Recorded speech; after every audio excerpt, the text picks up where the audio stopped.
मोदी बोल बच्चन मंडळाचे अध्यक्ष तर फडणवीस हे ज्युनियर बोल बच्चन. फडणवीसांनी केलेल्या बोल बच्चन टीकेवरून खासदार संजय राऊतांचा पलटवार. शिंदेंची शिवसेना अमित शहांच्या मालकीची. अमित शहांच्या वक्तव्याला राऊतांचं प्रत्युत्तर. शहांना जास्त गांभीर्याने घेण्याची गरज नाही.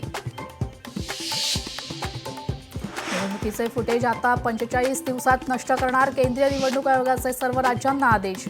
फुटेजचा गैरवापर होत असल्याच्या भीतीने निर्णय.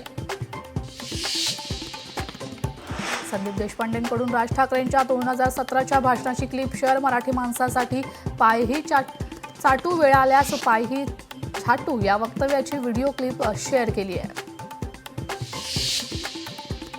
रायगडमध्ये शिवसेना राष्ट्रवादी आज सुरूच. महेंद्र थोरवेंकडून तटकरेंवर जमीन घोटाळ्यांचे गंभीर आरोप. रोहा तालुक्यातील सरकारी जमीन लाटल्याचा आरोप करत अदिती तटकरे यांच्या राजीनाम्याची मागणी.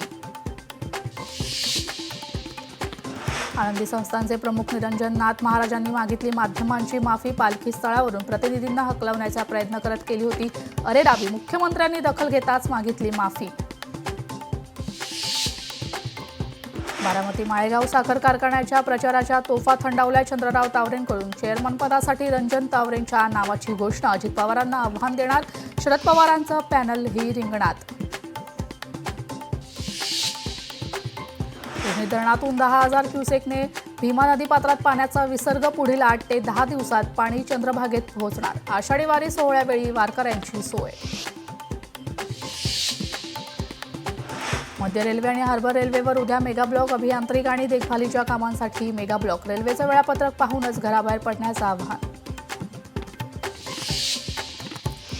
चांदीच्या दरात सलग 2 दिवस घसरण सुरू. चांदीत पुन्हा 1700 रुपयांची घसरण. तर चांदी प्रति किलो 1 लाख. देशभरात आज योग दिनाचा उत्साह. पंतप्रधान मोदींकडून विशाखापट्टणममध्ये योगा. तर पुण्यात मुख्यमंत्री फडणवीस यांचाही योगा दिनाच्या कार्यक्रमात सहभाग. संत ज्ञानेश्वर आणि संत तुकाराम महाराजांची पालखी भक्तिभावात पुण्यात दाखल. विठुनामाच्या गजरात पुन्हा दुमदुमलं. तर विठोबा मंदिरात पालख्या मुक्कामी.